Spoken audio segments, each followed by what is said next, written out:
Howdy. Welcome back to Dion Talk. What I want to cover today is a rebranding. Some other content creators and myself are trying to change the term house hacking because that sounds difficult. People think they've heard it and it's something that they can't do. Because when we think of travel hacking and all the different ways to use a credit card and get all of these points and know when your blackout days and how to use those credit cards, it's too confusing. I don't do that. I like a credit card that just gives me cash back so I can know I can spend the money. But house hacking is so simple. It really is the cheat code to wealth. So what I have today is a friend of mine that I'm going to bring on who is, in his own words, a serial house hacker. He's in his fifth house hack now. And what I want to do is if you could just take a few minutes, tell me about that first deal that got you into house hacking. And then we're going to talk about each deal that brought you to where you are today. Definitely. Thanks for letting me be part of this, Dion. I'm a huge fan of the channel and so excited to be here. So my first one was basically your traditional 4-unit house hack that's very popular on BiggerPockets forums and their books. And so I used FHA financing and bought it with a 3.5% down loan. And that was back in August 2017 and here in Denver, Colorado. And it was my biggest learning curve because I had no background in construction or dealing with contractors or even know what I was doing. I was just like, I want to try to reduce my living costs to live for free or close to it. And actually even going into it, that was my number one goal. And I did that the first year. What's really cool is starting at about 2013, as the housing market was recovering from 2009, everybody said, stop buying. Prices are higher than they were in 2008. Wait for the crash, wait for the correction. So 4 years later, prices have kept going up from 2013 to 2017, where you were. Congratulations on diving in and getting that literally a fourplex. I was 5 properties in before I went for a fourplex, and I wish it had been my first. So FHA, 3.5% down. So owner occupied, so you have to live there for a year. What did the numbers look like that on that? So what were you paying for housing before the house hack, and what did it look like once you had moved in? So actually, I did the opposite of a lot of people. I downsized. I had a condo that I lived in before I owned. It was like a nice 2-bed, 1-bath, like a little loft style condo. Very nice, paying about $1,500 a month all in with HOA for that place. And then we sold that so we could buy this 4-unit. So it went from the $1,500 a month cost, and the purchase price of the 4-unit was $630,000. Okay. And so with the other 3 units rented out, yep. And you said us, is it you and myself and my fiance? So okay. She was on board from day one, actually. So I just told her I wanted to do this strategy, and she was all about it, saying, hey, let's sell the condo and go do this. Congratulations on that. Not many people have that partner that's willing to make the same sacrifices. And I've done some videos where I've brought people on who are married, and I've said, how did you invest and bring your spouse along? And one of the things I think has actually made investing easier is being single, kind of like being a single parent. Most people don't understand that. To me, it was easier being a single parent because I make all of the decisions. The length of hair, when they can pierce their ears, all of that. It was just one person. House hacking or investing when it's just one person seems a little easier. So good job getting somebody to come along with you. Yeah. How did your rent look, like your housing cost once you were moved in? Yeah. So with the other units rented, we moved into the one because that's part of the program. And it was a tough story. We actually had to evict someone the first day in the bottom unit. That is a whole other different story. But once we got rid of them, it was pretty easy, actually. It took about a week. We filled that one, fixed up the place a little bit, filled it at $1,300 for that bottom unit. And then the back 2 units were rented to a family, actually. Like a multi-generational family had 2 units. And we just had them sign a new lease and kept them at more market rents, but we kept it a little bit below. So that was $2,050 per month for them. So all in all, it was $3,350. And my mortgage was with the full mortgage payment with MIP was $3,300. So pretty much breaking even while living there. And they're not holding, of course, mine is utilities and maintenance, all that's a little bit less, but call it $500-600. So you went from $1,500 a month to basically living for free, if you don't count saving for CapEx and vacancy and that kind of stuff. Yep. Right. Which gives you a lot of money to add to your savings rate. Yep. For the next purchase, which was the biggest change for me, was reducing housing cost and then not growing life expense, not letting life creep come in. The better car, the bigger trip, those come later. So you added to the savings rate. You've house hacked 5 times. Have you purchased 5 properties, or do you have other investments outside of house hacking? Just 5 house hacks. And I recently did a 1031 on that first one to buy 2 more properties. So I have 6 properties today and no longer the first one. So technically I've done house hacking 5 times. Plus I was able to squeeze an investment property condo in there too. So 6 total at the moment today. Awesome. And you started in 2017. Correct. Yeah. At 33 years old. Yep. And since 2017, all that's happened is the market has gone up and up and up. So it must be getting harder and harder to find deals and buy deals, because I keep hearing everybody say they can't find a deal, they can't buy a deal. I've added a couple, and one in November of last year, one in May of this year. I'm looking for the next one now. It is always a good day to buy a great deal, and the prices are just going to keep going up. Anybody who's sitting on the sidelines waiting is just going to spend more money later. Tell me about the second house hack. So second one, we changed the strategy from focusing only on 2 to 4 unit multifamilies, because that was our initial goal. It was like, we're just going to buy 2 to 4 units and keep doing that for our house hacking strategy. So after going through the first one, it was a lot of work. We had that eviction I told you about. It was, we had to fix up everything from the flooring redo all the flooring, painting, plumbing, electrical, everything that could go wrong with the place. We had to do everything in that place because it had pliers to turn the faucets. We had to fix stuff like that, like door jams that I didn't know what a door jam was until that place. So I was like, what's it? I didn't know doors could have trouble opening and closing. So based on all that information, we changed our strategy to a house with a mother-in-law apartment or a basement apartment.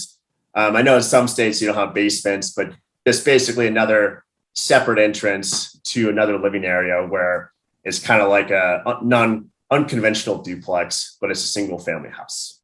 That's actually, the basement version is David Green's from BiggerPockets favorite method. He talks about that a lot. And I talk about house hacking all the time because it is the one reason why work is completely optional for me. If I wasn't able to house hack, I probably never would have got into real estate at all. But since house hacking was so powerful, I couldn't pass it up. And a lot of people say, well, there's no small multifamily in my area. But there are houses with ADUs. There are houses where you can build out the basement and separate as an apartment. There are split level houses where you can divide the upper and lower areas. There's a friend of mine purchased an RV, put a pad in his backyard and rented out the house on Airbnb and was tripling his mortgage off just one Airbnb while he was RV house hacking. There's so many ways to do it. So you changed the strategy. What did that second house hack look like? Which version did you go with? Second one. So instead of, it was actually at the purchase price is only $375 for a 6-bed, 3-bath, about 3,000 square feet house that was a tri-level, but it was broken up where there was a separate kitchen, separate entrance, separate washer dryer. You just had to go through the backyard for the separate entrance, and it was all separated. Like they had they would never see each other except maybe when they park in on the street. But it was basically, 3-bed, 2-bath upstairs that we rented to a family at about $2,000 a month. And then downstairs, we said, well, we'll live in the basement and rent out the other. It was 3-bed, 1-bath downstairs. And we said, we'll take the basement because we're flexible. We know we could cash flow a lot better doing that. So we're like, okay, we'll take the whole basement. And there's 2 bedrooms on that level as well. So we just did rent by room on those 2 rooms at $750 each or $1,500 plus the $2,000. So now we're at $3,500 on a mortgage of, in fact, this is October 2018. And you probably remember those rates. They were actually reasonably high compared to today at 4.875. And looking back, it's like, holy cow, that's a high rate, but it's still a ridiculously low rate. I think I closed on a mortgage in 2018 at 5.5%. Yep. That's like, so to hear the rates now, it's crazy. Yeah. You're like, that's way high. Yeah. What was the mortgage that you were at? You said it? 2,300. 2,300 and rental income of 3,500. 3,500. So $1,200 in cash flow, take out CapEx and maintenance. Yep. Where the people that we know that aren't using this strategy are paying at least more than $1,200 a month. Plus, if they're owning, having to save for their roof's going to go out too, their water heater is going to break too. That is a minimum of a $2,400 gap between you and someone else without looking at what they make for money. Yeah. Plus, now that you've moved out of the fourplex, I'm guessing you had before you sold it. Now you've sold it since then. You probably rented out that fourth unit. Correct. So now it was cash flowing. Now positive cash flowing over there because I moved out of our 2-bedroom, 1-bath unit, and we found a tenant for that. No problem. So it was the first, the second one. I think, like you talked about this too, is the biggest change in most people's lives, because the first one's the hardest one to get and to manage because most people, it's like a brand new world for them. And then going to number 2, it's like, okay, you had that experience and now you're applying those concepts and you're learning to the second one. And now you moved out of the unit or space that you're in. So you get the cash flow from there. And now you take the knowledge, number 2, and it's like a double whammy effect. I am going to make a video on the power of the second house hack, but not today. And it's really funny whenever I do these interviews. To me, this is kind of like a therapy session because I'm talking to somebody I don't need an interpreter for. But on top of that, you've obviously watched some of my videos. So you know that one of the really cool things in how I reached financial freedom was that second house hack. Renting out the unit you're moving from and cash flowing there. The first house hack, you're reducing or eliminating your housing costs, not adding cash flow and then reducing or eliminating. And you are cash flowing on top of that. Yeah. Sounds very similar to what was working with me. And I've only house hacked twice. So you're actually more of a serial house hacker than I am. Oh, yeah. What did the third house hack look like? So third, we just did the same concepts because multifamilies, again, were too expensive and too run down in my market of Denver, Colorado. So we just said, okay, we'll do the same strategy we did in the second one. We'll find a house with the mother-in-law apartment and live in, a part of it. But actually on the third one, we found a house that was even bigger, a 7-bed, 3-bath, and it was already divided up like a duplex with a walkout basement, 4-bed, 2-bath upstairs, 3-bed, 1-bath downstairs. And the downstairs one already had a Section 8 tenant already there, and upstairs is already empty. So, and it was already fully built in 2000, so it needed pretty much nothing done to it.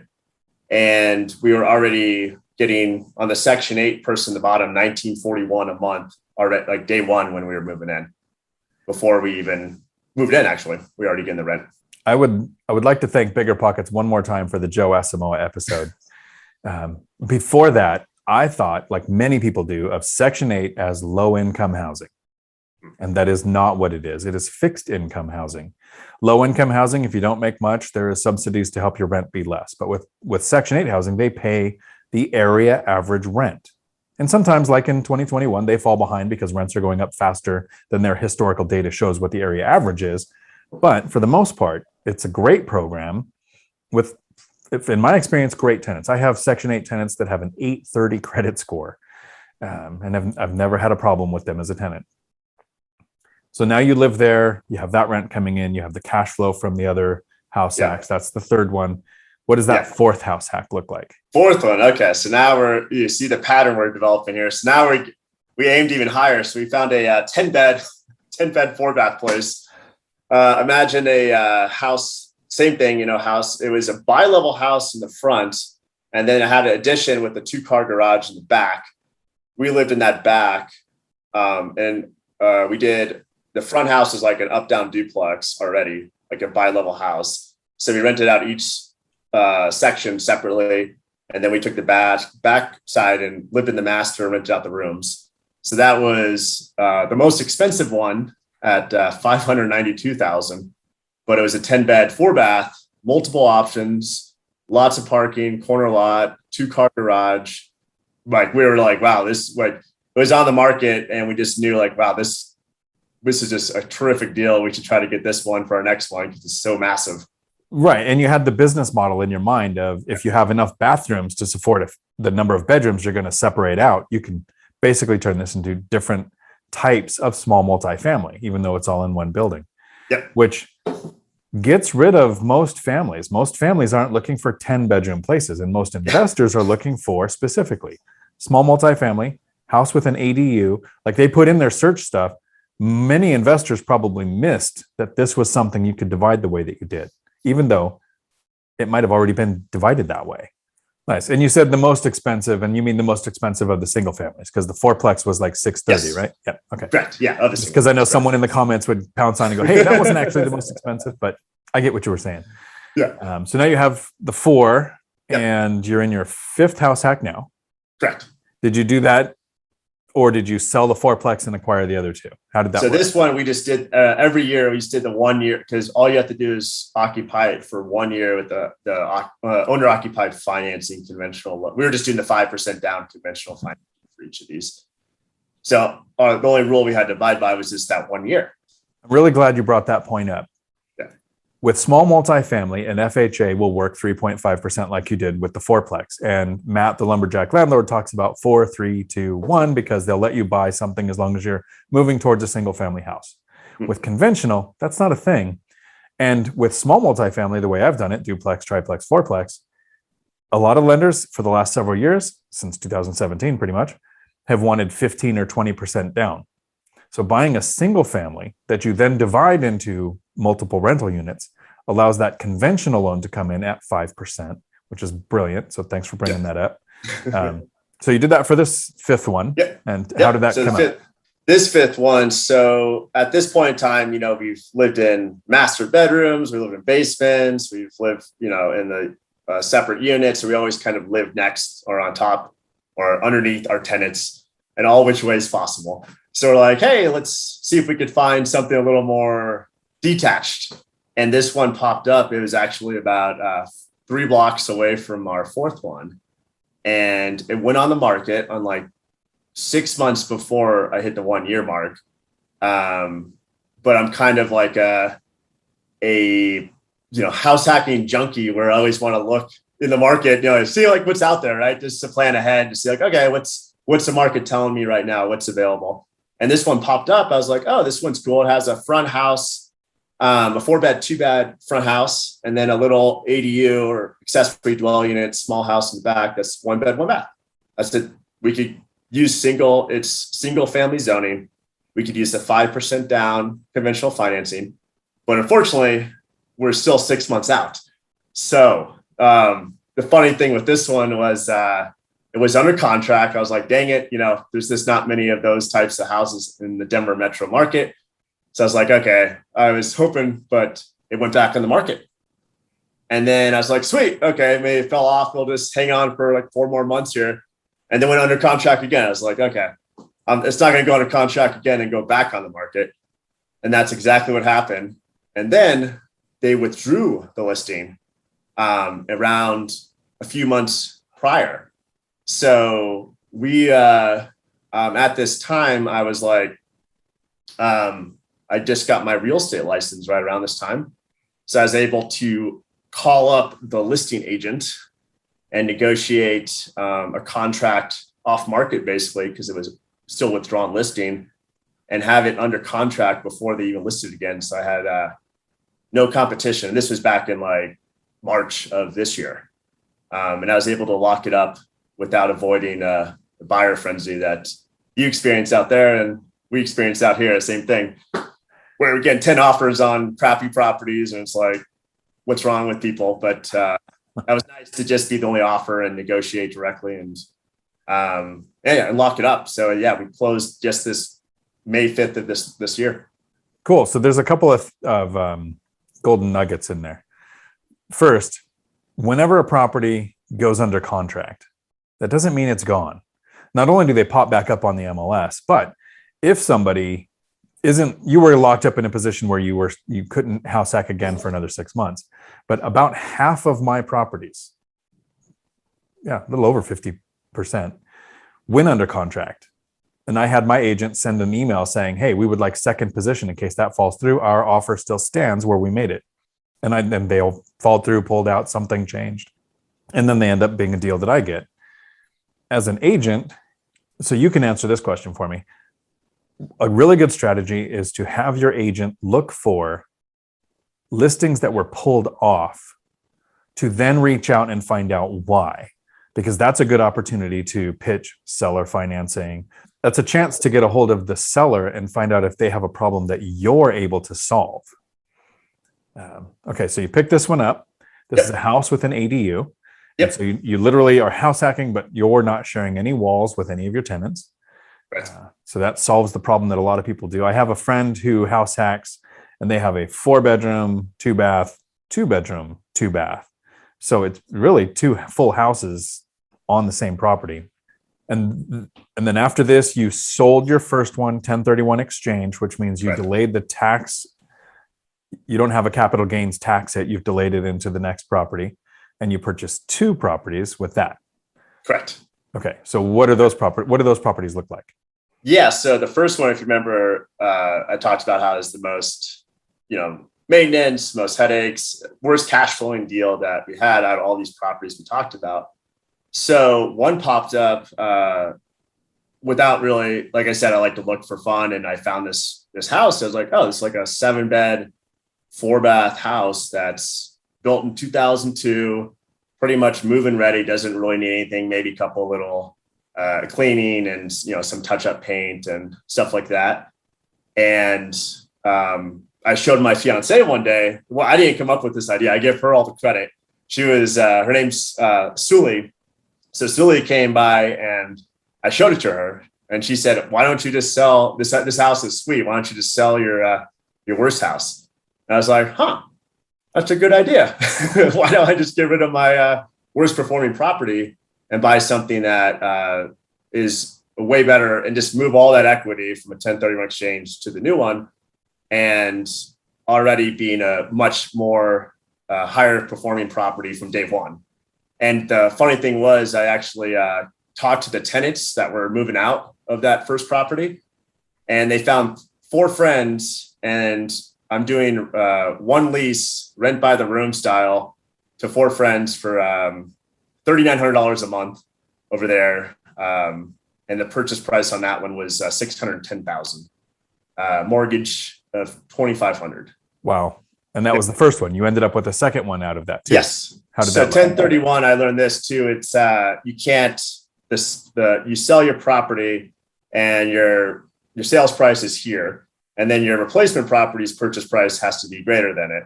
So what happened was I sold my 4 unit for $763, but this property I replaced it with was $610. So I still had that difference there of $153, and I had to buy another property. So luckily, I had enough equity. Good problem to have.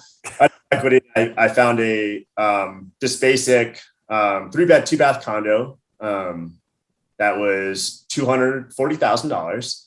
I rented that one on section. I found a Section 8 tenant there for $1,950, and they moved in. Literally, I closed all these properties. I sold it and bought these 2 on the same day, August 23rd. And I found tenants by September 7th for all of them. So I already had people in them and fully leased out, ready to go. And I do a thing called similar, a little different than your binder method. I just start the process a little early, like a pre-leasing, where you just put the ad out without the address and see what response rate you get. And you could start screening before you technically on the property. One of the really good things about listing on apartments.com initially and not listing the exact address and putting in watermarks of your phone number and your email or something so that somebody else can't take that image and your address and rent it out to somebody else and say, send me your deposit. You'll need to go drill the doors out because I'm in another country right now and I'll rent it to you really super cheap, which happens. So good that you did that. The really cool thing with that 1031 is you're right. Your investment property that you're purchasing to qualify for the tax benefit has to cost more than the one you're selling, but it's the aggregate price. So you can have one property, two properties, as long as they add up together more than the one you're sold. So I'm definitely going to ask you to come back in a few weeks or a month or so, and we'll do a deal deep delve on one of your properties. I'm going to let the people watching pick if they want a deal deep delve in any one of these properties. In the comments below, tell me which one you'd like to hear the most about, and we'll delve deep into that deal. If somebody has any questions and wants to reach out about some, because I have one more question before we wrap up too, life-changing tactics that you've developed for investing in real estate, how would they get a hold of you? Yeah, the best way to reach me is you can find me on BiggerPockets, Jeffrey White on there. Also, you could email me or find me on Instagram. And my Instagram handle is 8-2fire. And then also email is jeff@thefieteam.com. Awesome, because I guarantee somebody's going to have some questions for you. I might have questions for you. So I appreciate you coming on here today. No, it's an honor. Here's my question. Yeah. With the properties that you have, and be as detailed as you're comfortable with, what does the cash flow look like? Yes.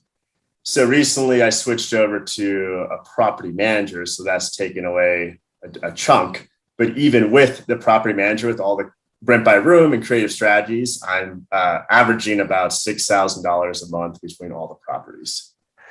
So an after expenses income of over $70,000 a year without having to get out of bed, just Correct. because you were willing to move from one property to another 5 times. Yep. It doesn't take 1,000 units. It doesn't take millions of dollars to invest.